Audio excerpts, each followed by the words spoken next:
सारे लोग मिलकर बड़ी खुशी और बड़ी आनंद के साथ में पेड़ पौधे लगा रहे हैं, लेकिन मेरे दोस्त पीछे किसी गरीब की जान जा रहा है। उसके लिए ये पैसा नहीं है। क्यों? क्योंकि वो नियम से बंधे हैं।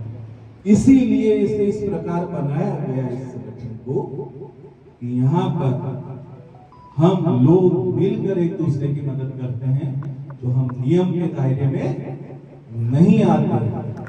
स्वतंत्र रूप से हम जिसकी चाहे उसकी मदद कर सकते हैं। ठीक है ना? कुछ चीजें मैं आपको बेसिक बातें बता रहा हूँ इसमें। अब यहाँ पर हम कुछ जान लें संगठन के बारे में। तो ये जो हमारा संगठन है, जिसका नाम जीवन दान ग्रुप है। जीवन दान का मतलब होता है कि उस स्थिति में कोई व्यक्ति मेरे साथ खड़ा है जहां मरण का सवाल आ रहा है, अंतिम क्षण, यार अब कोई मुझे बचा, तो वहां पर ये संगठन आपके लिए